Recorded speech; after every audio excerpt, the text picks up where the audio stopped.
COVID-19 is we've had the first wave in Australia, and we're just getting a second wave starting in America. It's really quite severe, as a lot of countries.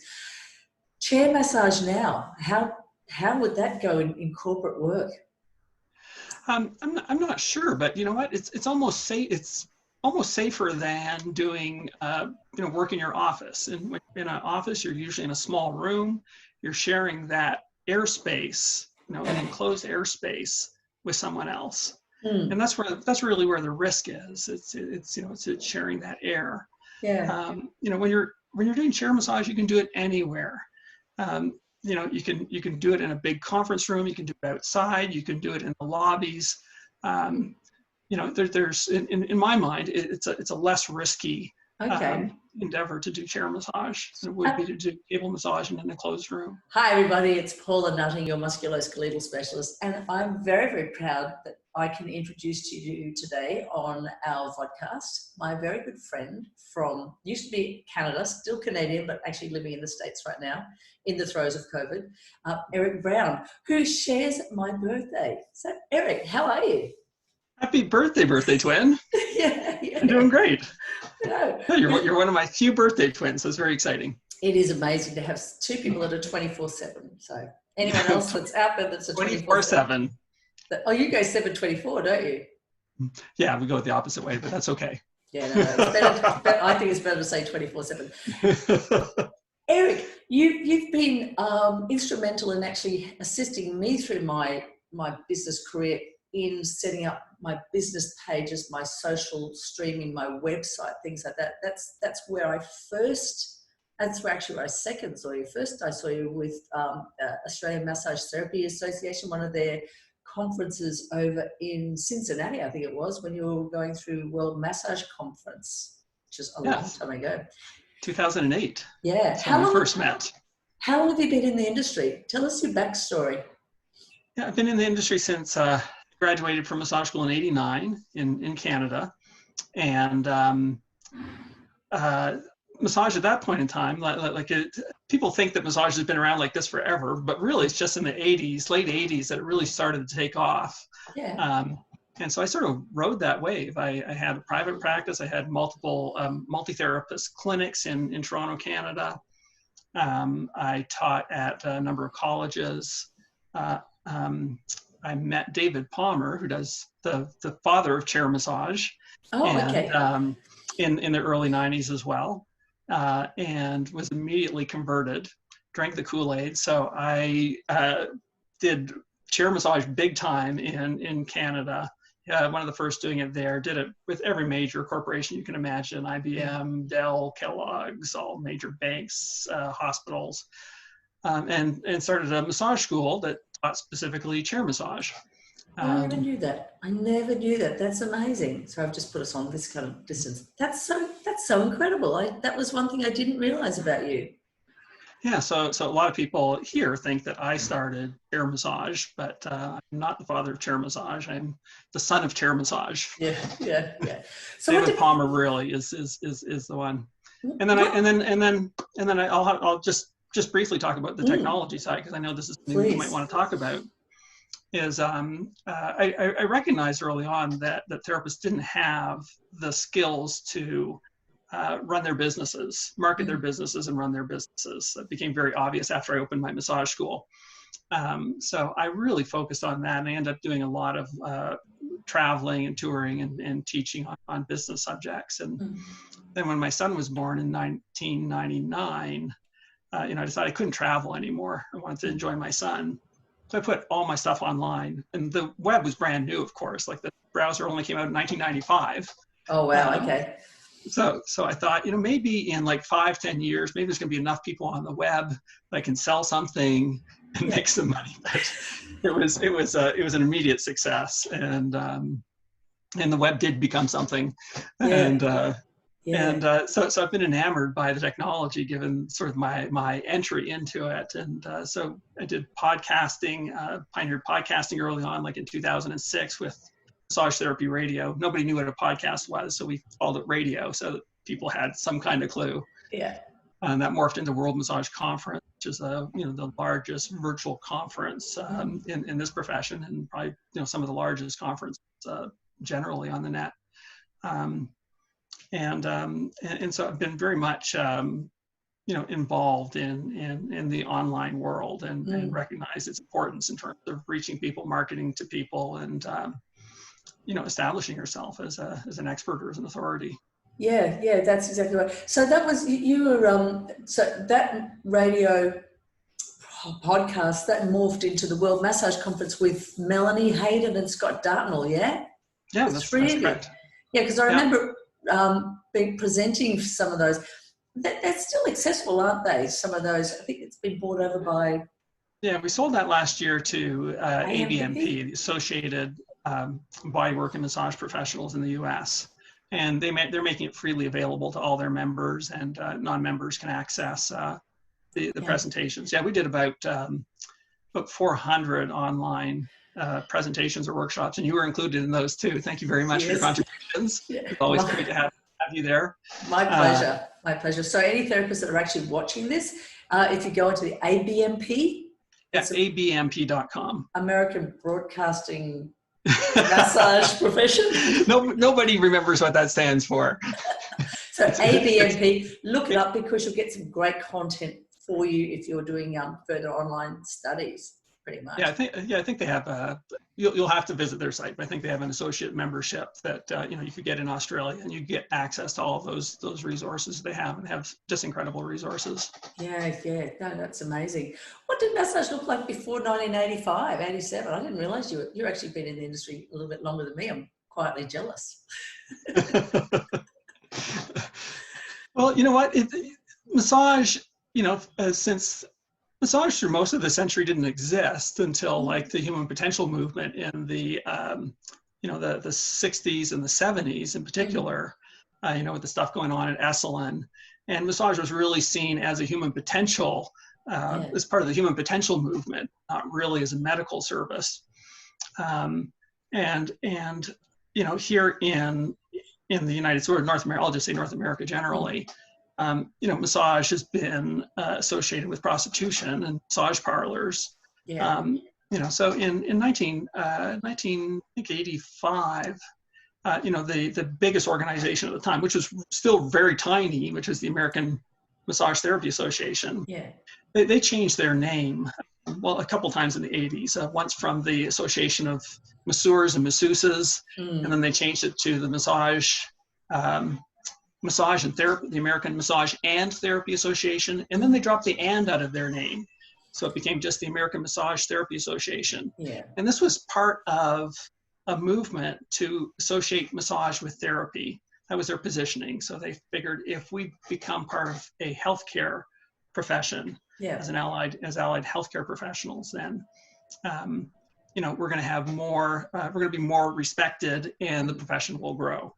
Yeah. And it did work in part. I don't know if the positioning was entirely the right way to go in hindsight, but from that point on, we saw an increased growth, and it really was exponential through the 80s and 90s, like that.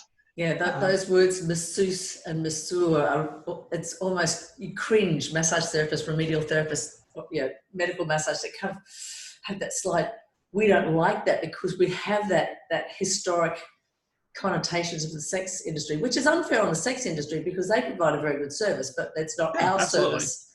Yeah, so it's not where we want to be. And on my certificate from the government, I'm a masseur. Yeah. So and I haven't been in massage that long, 30 years, which is over 30 years, but that was what we called ourselves. So massage back then was a little bit different. I was in this movement where we're medicalizing massage more, but our massage school was a little loose in terms of what we might call ethics today. It was just because it was just not. It was sort of part of counterculture rather than accepted mainstream. It's really interesting. I was just thinking that you were saying before that because you started the chair massage and had all that. How does chair massage look like? For depending on what time you're actually listening to this or watching this, COVID-19 is we've had the first wave in Australia, and we're just getting a second wave starting in America. It's really quite severe, as a lot of countries. Chair massage now, how would that go in corporate work? I'm not sure, but you know what? It's almost safe. It's almost safer than doing work in your office. And in an office, you're usually in a small room.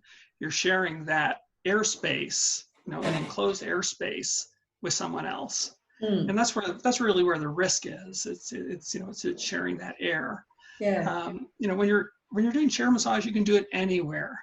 You can do it in a big conference room. You can do it outside. You can do it in the lobbies. There's in my mind, it's a less risky endeavor to do chair massage than it would be to do cable massage in an enclosed room. And that's a really good point, because maybe it's about how do therapists now navigate the space where we've now got social distancing and all of the fears that are warranted in providing safe, ethical, responsible treatment. And I suppose that's a big reason. Well, I hadn't actually thought, because I don't do external treatment. I just work from my home clinic. But having the opportunity to do chair massage is a great value, because you can, as you said, get into conference spaces and treat like you that. Can walk outside. Yeah. So it's people who haven't done massage chair courses, have you got a course that, do you still have courses? Do you have a store?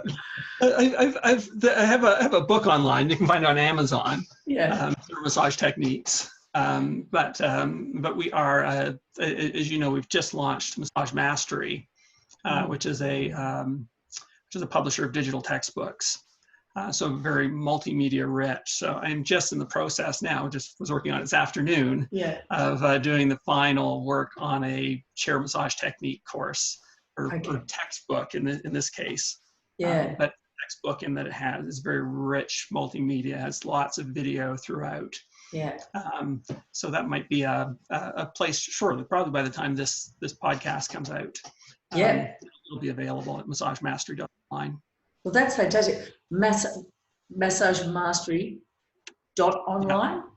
.online, yes. Yeah, it's just we had a quick glitch, and I want to make sure that people could hear that, because that's where we're going, aren't we? Like, if we can't have a bunch of students going into a small school situation to learn, then they have to find other means to get their knowledge to become massage therapists. So, yeah, is that what you're saying?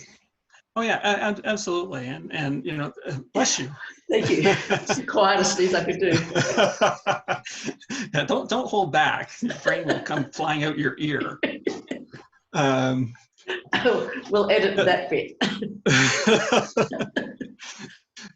So the massage profession is very low tech. Like what we do now. We could have done 1,000 years ago, really. This is our technology. And we've been some of the slowest adopters of technology. And about 10 years ago, I developed what I called a concept for blended curriculum, which is where you do part of your learning online and part of your learning in class. Part of it is easy to do online, or actually easier to do online. I think easier. Yeah, hands-on skills is kinesthetic. You still need a coach to help you out with that kind of stuff.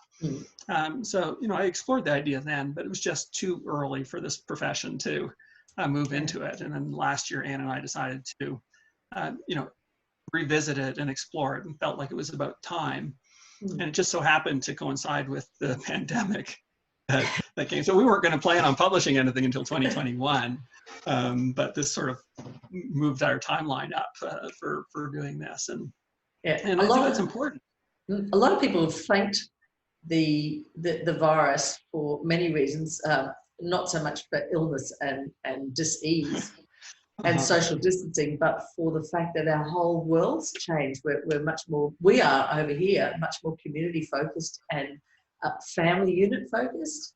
Like we spend a lot more time, husbands working from home or wives working from home with their family. The stress of that is is a little bit hard to navigate. But the fact that they're all at home and we see people walking in family units, so, and it's been great for the environment. But Yeah.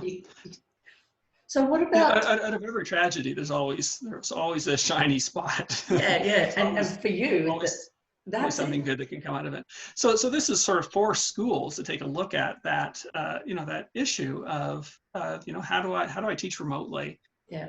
What resources are available, and there's really not a lot available, and what exists in terms of online textbooks are really all text-based. They're basically just the textbooks that publishers have taken and just put the text online.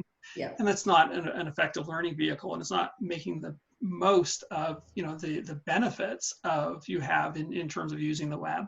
So the books we've developed, of course, Anne is an incredible instructional designer, so it's built on instructional design principles, but also is incredibly interactive, people engaged.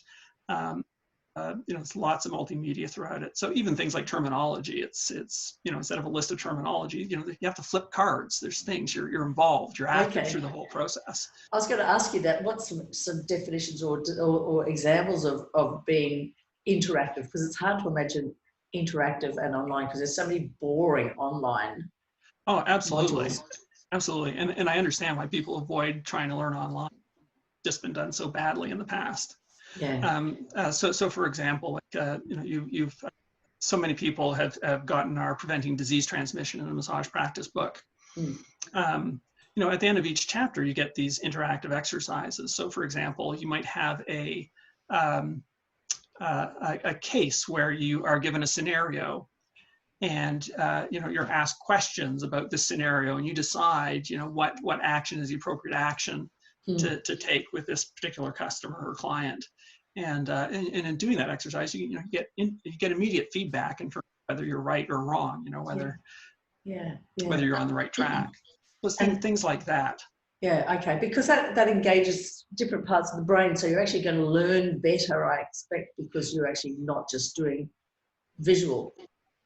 Yeah, and of course there's a huge use of visuals, both static visuals, images, and then a lot of video throughout as well. You have the ability to take notes like right within the platform. So if you're on a particular page and something really strikes you, you want to remember, you click the Take Notes button, and you can capture that information while it's there, fresh in your mind. You don't have to run for a pen and paper. And the other thing is you can do it anywhere. So if you're taking a bus on the way to school, you can read your lesson on your phone. Isn't that amazing?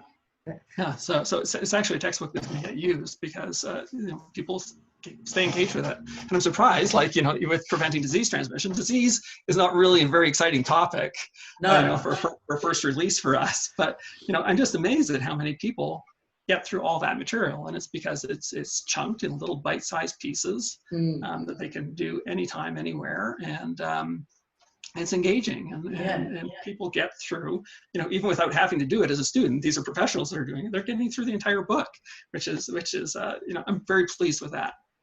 I would be too, because it's a very dry subject, and therapists don't really think about the mechanics of disease, but I suppose it's socially right there right now. So that's the value add to it. The urgency behind it is the knowledge, and also just to show their clients and patients, this is the proactive steps that I'm taking to ensure that I'm trying to keep you safe in my clinic. And that's really important. Like talking about COVID and what you can do. I've seen a couple studies come out, one by Green Shield, which is an insurance provider in Canada, another one in the US, I forget who sponsored that study, but in talking about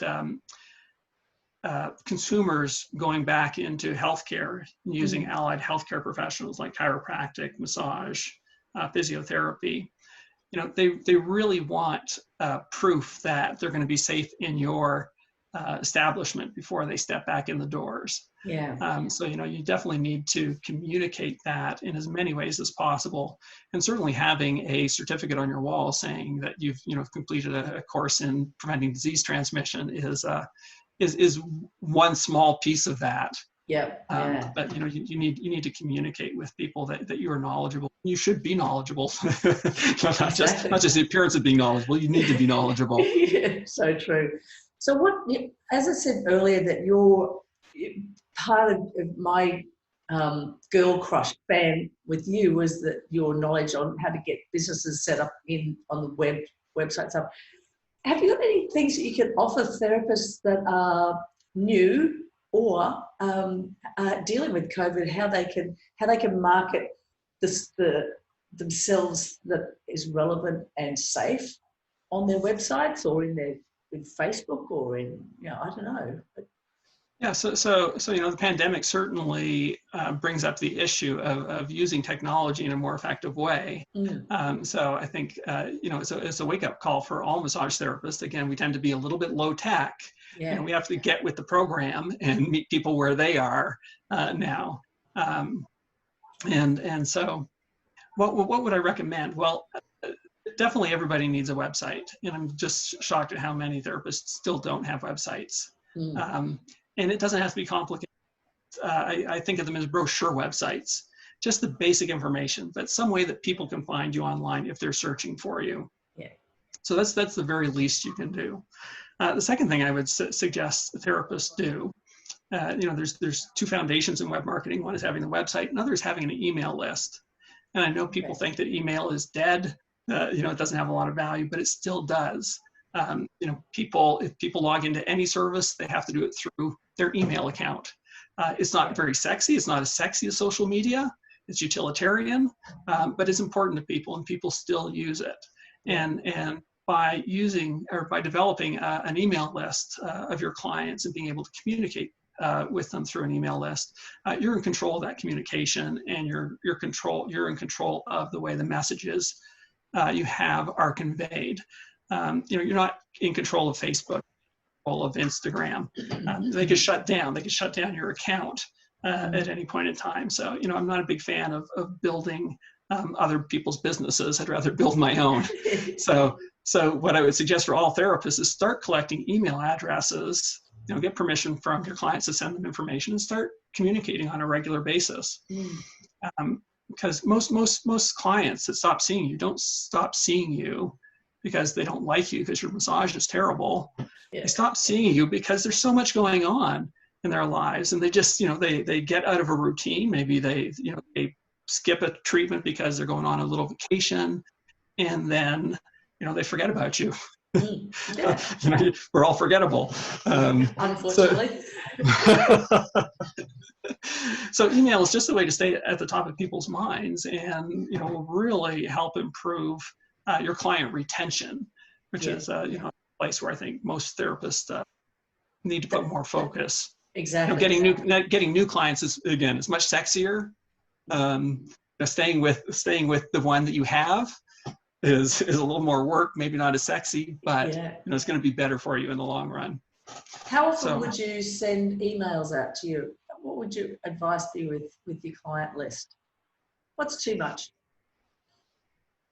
I don't think most massage therapists don't have the time to do too much. So,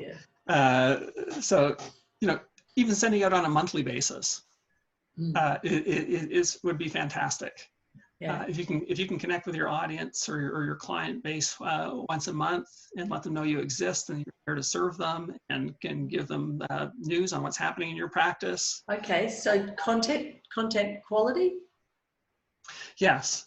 Like you can't have, it's like any writing, like it's just, you can't be, they say you can't be too long, just too boring. So same with email correspondence. If you're delivering content that's valuable for people that they're going to appreciate, then they're on board. They're going to keep following. Yeah. If you are entirely self-serving, deliver nonsense messages on a regular basis, they're going to drop you. They're just not interested. So you always want to deliver some value for them in that correspondence. Yeah, that's great tip. Really good tip. And the other thing that's with email is getting decreasing rates of opens and reads, because again, people are busy, they have lots on their mind, lots going on, so if they don't see it as urgent, they're less likely to open it. But I think a place that therapists could focus on, I'm not sure how this works in Australia, but I know it works in the US and Canada, Yeah. are text messages. So you can do broadcast text. People can sign up to receive a text instead of an email. Okay. And and one thing I've suggested to therapists for ages, because it's just so effective, is just at the beginning of every week, just send a reminder email, or if you decide to do it in text, because text will have almost 100% open. Yeah. If you communicate with people through text. Emails, you might get depending on your audience, but maybe a 20% open rate. That's interesting. And is it easy for therapists to set up that text? Because we do have it in Australia. There's I can't remember, it's clickbait. That's not clickbait, is it? No, that's not clickbait. No, there's text broadcast services. So if you just looked, I'm sure if you looked in Australia online on Google and looked for SMS broadcast. Okay, so SMS broadcast, guys, that's what you want to be looking at. So. Yeah, and they're like the email services that exist. They're easy to set up. You basically put your details on their site. They give you a little embed code that you put on your site. You can enter their phone number into, and they're set up in the system. You just log into an interface, write out your message, and that gets sent to them through text. So it's all permission based, just like. Yeah. But the thing that I do suggest, I've always suggested this from a therapist because it's just so effective, is just every Monday morning, send an email to your list and let them know what appointment times you have available. And you can either offer a discount for booking in those particular times, or just state the times. You're going to get people's attention in either case. So if there's appointment times that don't fill up typically in your week, maybe daytimes, maybe your client base, are office workers, so they're pretty much busy from 9 to 5, so they're evening and weekend people. Well, send out that email saying, I have these appointments available during the day. List a half a dozen time frames you have available, and I'll give you a 20% discount for people that book these today. And you're almost always, if you send out that email, you're almost always guaranteed to get at least a few bookings from those from your clients that receive that. Yep. And so that's a really simple thing to do. It doesn't require it doesn't require coming up with any content. It's just, here's 6 appointment slots I have available this week. Yeah. You can either have them at a discount or not at a discount. It'll work either way. I remember you doing that, showing us that in when we set up the BizWorks 101 or whatever it was. And I started writing video content. I was doing newsletters beforehand, but then I started really getting involved in newsletters. And at the end of the and I was actually sending that every Saturday. So, because I have no life, well, I had no life. So at the end of it would have, hi guys, maybe a couple of little techniques with some video links to them, or just some photos of, if you've got arthritis of the hand, this is some movement exercises that you do. And then at the end, it would always have next week's availability.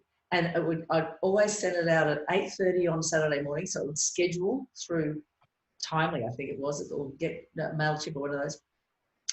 And clients would say to me, I'm waiting on Saturday morning at 8:30 to see that email, to see what times you've got free. So I know it works, because I would get these text messages from people. Is Tuesday at 4 still free? And I go, go in.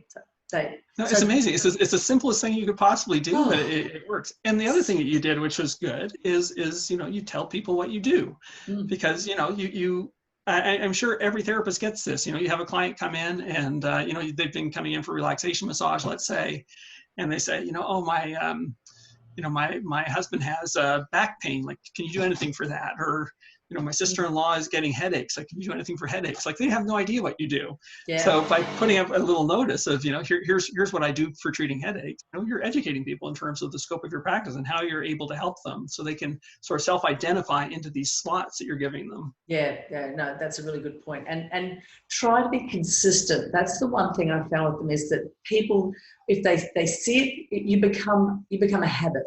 You become something that they're familiar with. They go, oh, that's coming. I had a funny story. I had a lady that I used to do tutoring for my son, and my email is Paula at PN Hands On. and she had back pain for ages, and I said, I can help you with this. She said, oh, but I thought you only did hands. Anyway. Exactly. So people have no idea unless you tell them. Yeah.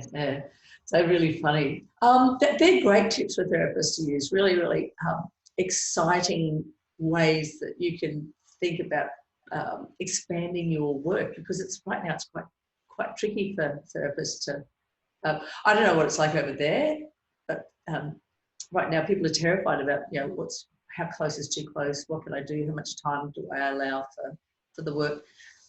Yeah, but definitely staying in touch with your clients. Again, they want to know that you are in this particular time where we're dealing with COVID. They want to know what you're doing, and certainly, it would be worthwhile to communicate with them even personally. Just give them a call.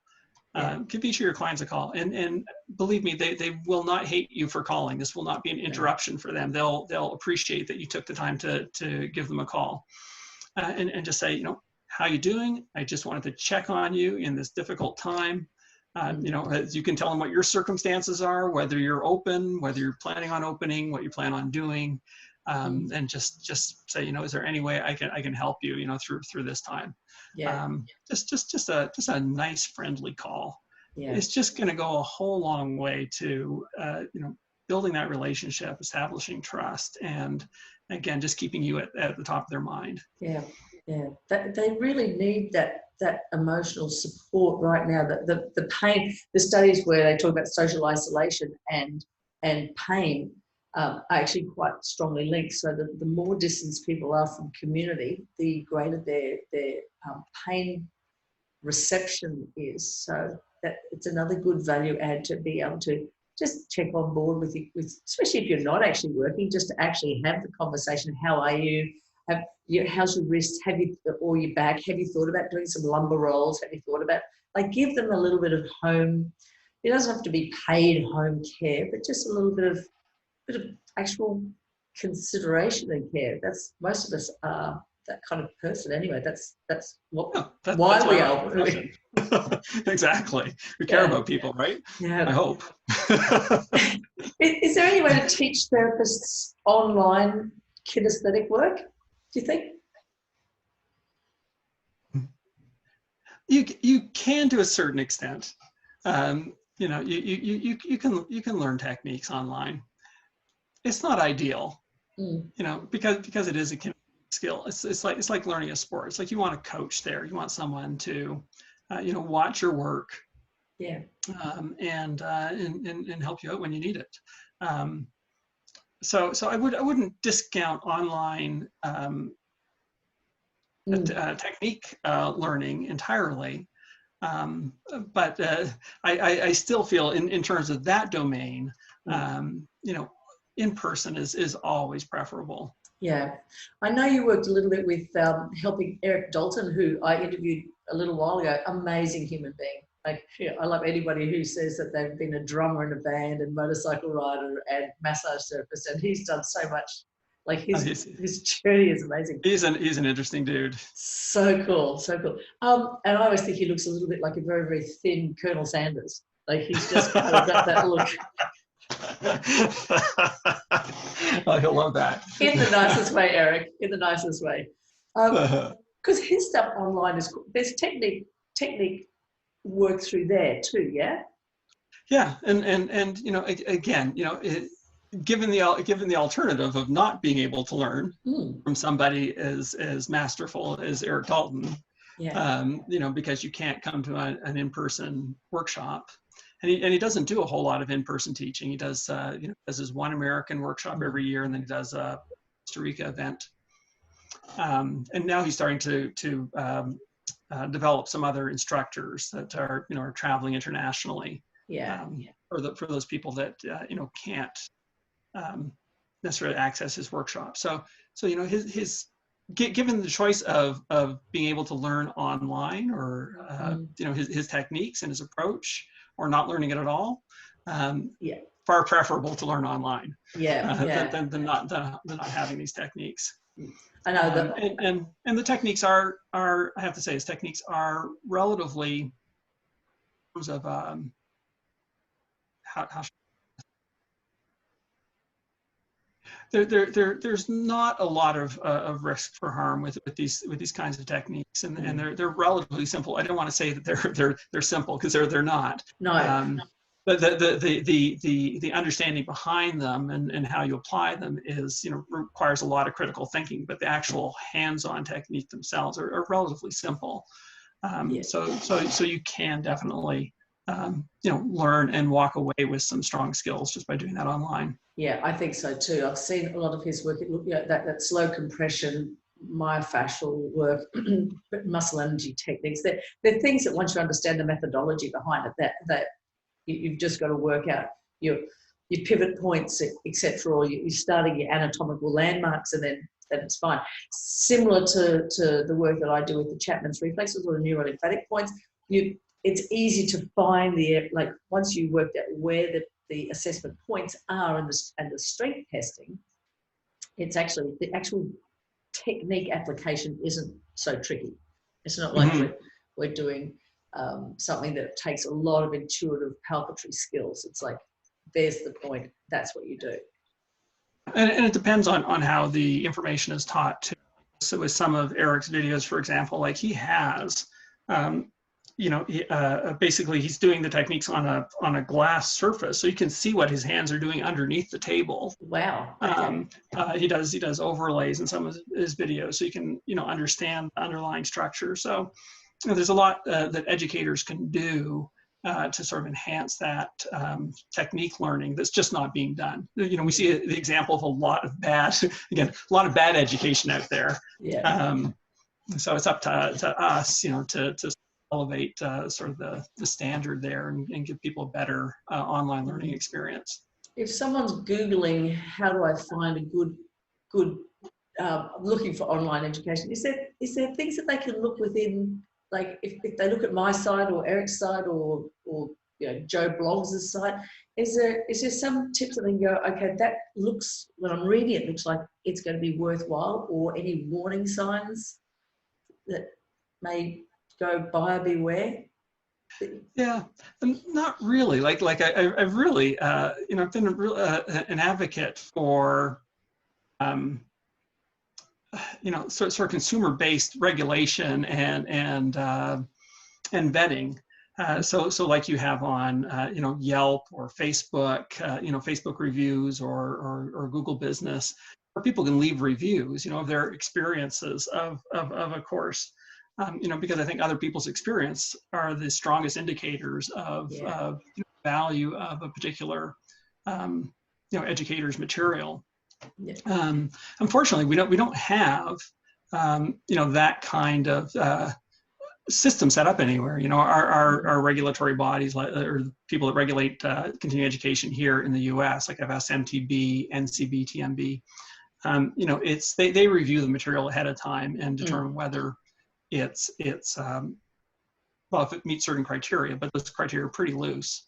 Yeah. So contact people that have taken the course and find out what the experiences are. And for educators, it's like yourself, it's really up to you to build a trusting relationship for potential customers. And I'm a real advocate for just giving stuff out for free. I mean, show them what you do, and I know you do a lot of that online. You do a lot of videos for professional members. You've been involved in things like World Massage Conference. You're doing these kinds of video broadcasts, that just demonstrate your expertise, and so that people can come to understand, what you do exactly, the level of expertise you have, and they come to trust you and can make a more informed decision. Yeah. And if what you do for free is good, then certainly the paid stuff is going to be excellent. You would think so. I hope so. Maybe in the definitions of what's offered, if it just says 25 PDF files and not much else, not much, can contact me with regards to assessments or ongoing, then they're probably things that you would think, well, I may not be getting the interactive experience that I'd expect, versus online learning and multiple ways of learning. So there might be auditory, visual, and manual, written, with capacity to be able to, like you said, write notes, things like that, so that you know that the experience is going to have more value to the therapist that's doing the course. That to me sounds like things that they'd like to. But I do love what you said about the look up Google reviews or Yelp and find out what other people have said about the courses. Yeah, be nice. Well, there's a job for you. There's what you can do. You can have an educator review site that you can create. Yes. Or somebody, anybody listening to this can should start that and set that up. My baby is trying to do mentor-mentoree, so I'd love to have some way that the collective global touch therapists could have the capacity to say, I'd love to have a space that's safe that I can ask people who have got that mentor capacity, people who've been in the industry for a long time. So that's kind of where my heart kind of is leading to. Mm-hmm. Versus, but the other one's much more smart. I think I'll leave that to you, Eric. Tell me, online dog. What's the thing you do with Scott? Scott was my partner. Dog Care on Air. Dogcareonair.com. Yeah. So Scott, who is my partner at World Massage Conference. When we sold World Massage Conference, he's always loved dogs and has wanted to take this concept that we had for World Massage Conference, translate it to pet care. So he wanted to run a Dog Care on Air conference, and it was so we did that last year. Yeah, we did some road trips, did lots of video of interesting stories of people that whether they're mobile vets or people that took care of deaf dogs, or vets talking about different aspects of pet care, like weight loss for your dog. And so we did a little road trip around the U.S. Filming people, and had people in this kind of format as well online. And so he launched that. That's his baby. Okay. But I helped him with it. So it was very successful, and lots of great content, and just a lot of people love dogs. Now I get it, because I couldn't quite get it, and I was invited to his Facebook, the Dog Care on Air Facebook group, which I'm in. I was like, but I haven't been really looking into it. But now I get it, because they're your fur babies. So it's a vehicle for people who have like dogs, that they want to have resources to help the dogs. Yeah. Yeah. Oh yeah, absolutely. Yeah, people, I don't know how things are in Australia, but here in the U.S., like there's 80 million dogs as pets in a country with a population of 330 million. So there's a lot of dogs here. My neighborhood, like every house has a dog. Wow. And people love their dogs. So it was a conference that gave people information they needed to take care of their dog through the life cycle of their dog. From puppies to issues around, dying and grief and stuff like that. That's cool. Okay, so if you have a dog, your fur baby, and your massage therapist, then jump on that. It's Dog Care on Air. Look up Facebook groups.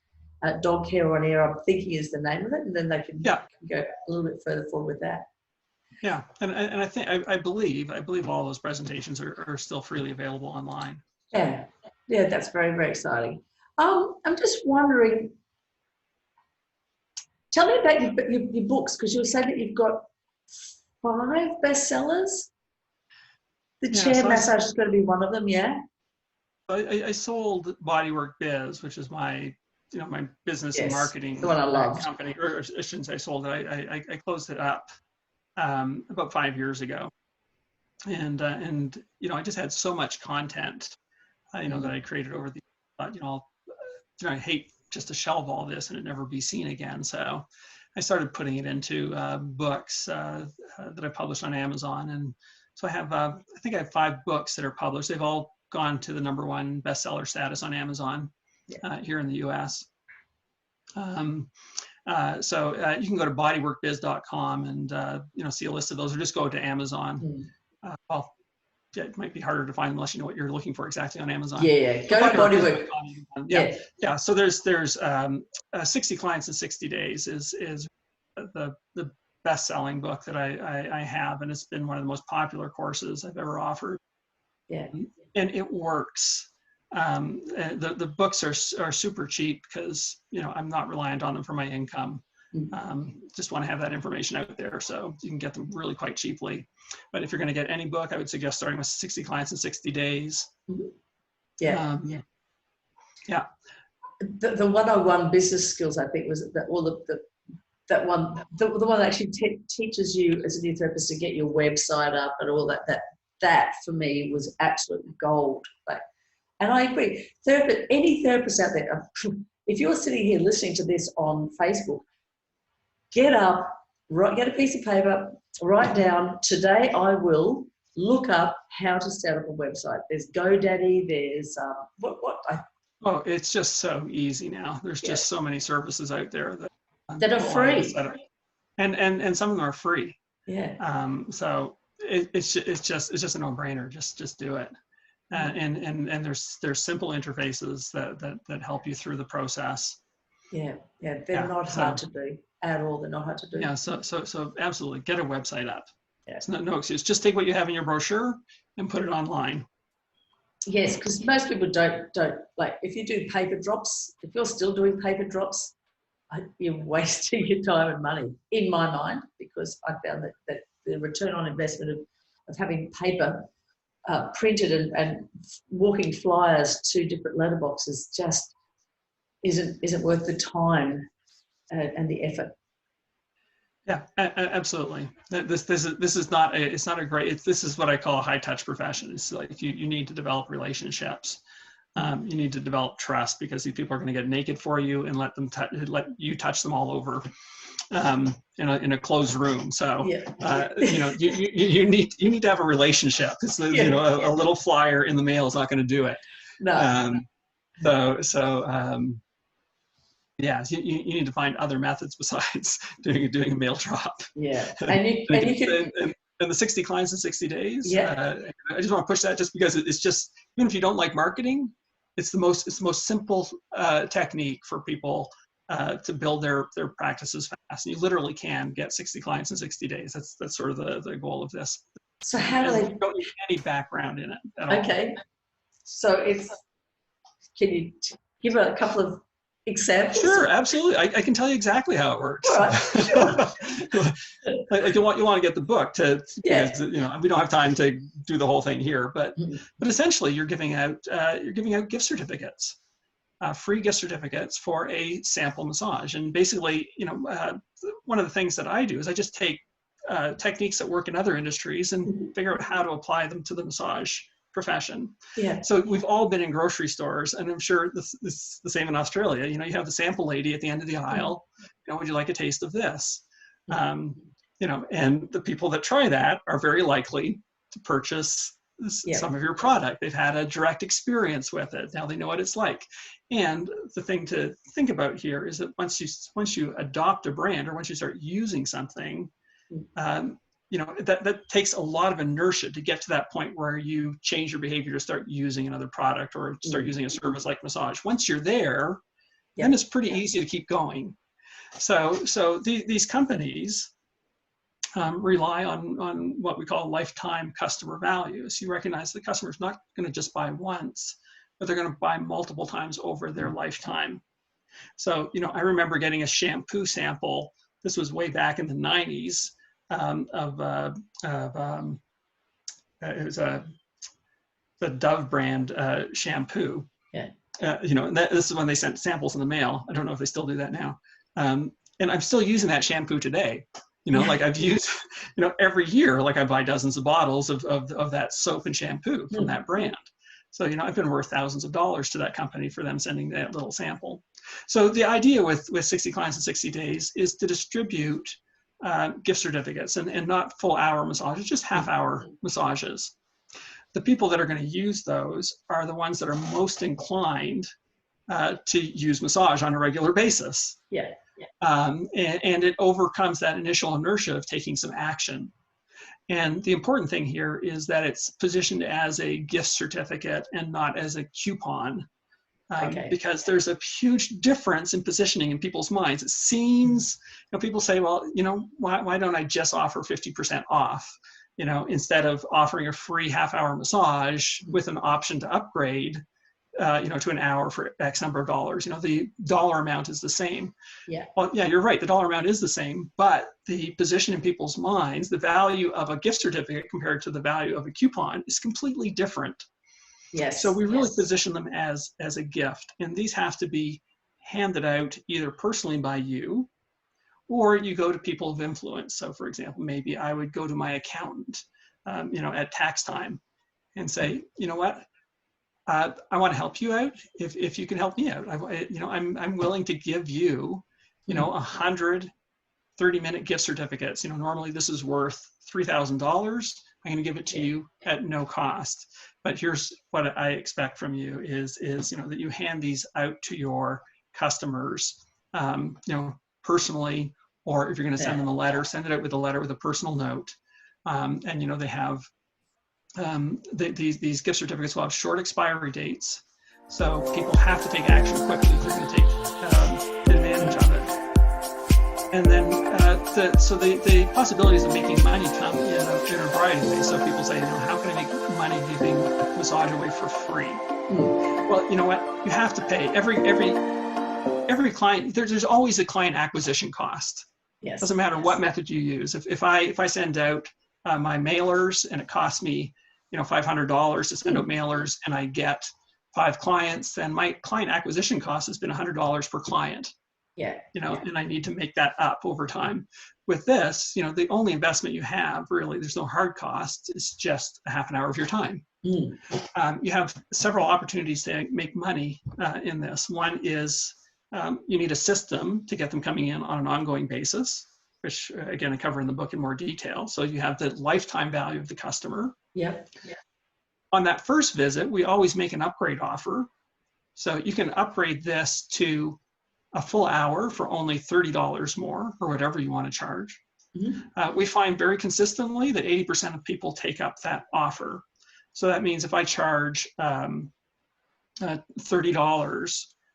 for an upgrade, and 80% of those people upgrade, then I'm making $24 for my hour massage. So I'm making money. I'm not losing any money. Yes. I'm actually making money on that first visit. If you look at it that way. And the third opportunity to make money is through gift certificate sales, which I think is really underrated with massage therapists. They've experienced what it's like to get a gift. They might not want to get massage for themselves, but people are very much inclined to buy massage for other people. So we also do a gift certificate push with that initial visit. So there's multiple ways that you can make money by what seems like giving away massage for free. And I know massage therapists have a lot of resistance to that idea of free, but if you look at it objectively and look at the numbers, it works. And people have I've been blown away with the results that people have had when they follow the system. Don't try, like, this has been refined through my own practice and through all the thousands of people that have taken it. Initially I had people report every week for those 2 months. They had to send me detailed reports, and the results are pretty astounding. If you follow it exactly, don't try to rig it in ways that you feel more comfortable with. It's simple enough to do. You're going to be successful. You can build a full practice pretty much in 2 months. Wow, that's fantastic. So that's really good feedback for people who are brand new, or people that have moved to different locations. Because we get a lot of transient people who kind of go, well, now in a new state or a new city, how am I going to develop this? Because people will not travel. Like, you'll travel half an hour or so for a good therapist, but you won't travel 4 hours for a new. No, unless it's you. Unless it's of course. Wouldn't that be lovely? They love you that much. So you're absolutely right. It's great for massage therapists that are just starting out in practice. And the thing too is that there's a side benefit. It just builds your confidence. When you're seeing lots of people, when you're just sitting in your office waiting for someone to come in, it's demoralizing. You don't get to see the results of your work. So you think, you start to feel bad about yourself and your work. But, even if you're seeing, 10 people for free or 20 people for free in a week, you're seeing results. You're That's getting so this true. positive feedback saying, oh, I love you. Will you marry me? I feel so much better. My neck pain is gone. And suddenly it reminds you of the value of your work, and you're much more, your confidence improves just to go out there, because now you understand the value of your work in a really visceral way, which you don't when you're not seeing anybody. That's a really good point, Eric. And I've spoken to a couple of therapists like Ed Lark, and a couple of other great therapists, and they've all said the same thing. Don't be fixated on making the dollars when you first start out in the industry. Make sure you get enough times where your hands are actually on people, even if it is for free, because you're building up a body of knowledge of these learning palpatory skills. So that's, I keep forgetting that's such a big point, that people kind of might lose the point of the touch versus the outcome that they get from it. Yeah. And therapists get into that cycle. They have no clients, no money, no confidence. So they're not, willing to do what it takes to promote their practice. And again, it just repeats the cycle. No clients, no money, no confidence. And you got to break it somewhere. Yeah. So just break it at the no clients link. Start getting clients. Yeah, exactly. Well, I always ask everybody one question at the end of these, and it's about, you've been in the industry for a lot of years now.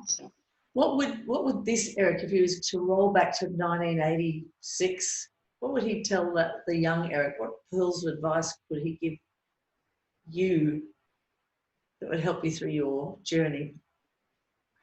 Yeah, well, I've had a crazy wild ride in these 30 years, and I've enjoyed it all. It's all been an incredible learning experience. So, one of my favorite quotes is from Miss Fizzle from the Magic School Bus Show for kids. Okay. And I might have it in Australia, so some people might be aware of this. But her thing was always take chances, get messy, make mistakes. Yeah. And so I would definitely give myself that advice and follow it. The other piece of advice I would give myself, and I was guilty of this at the beginning, is just not taking action. Again, just waiting for things to happen, not being proactive enough in my life. So you need a plan and you need to take action. So,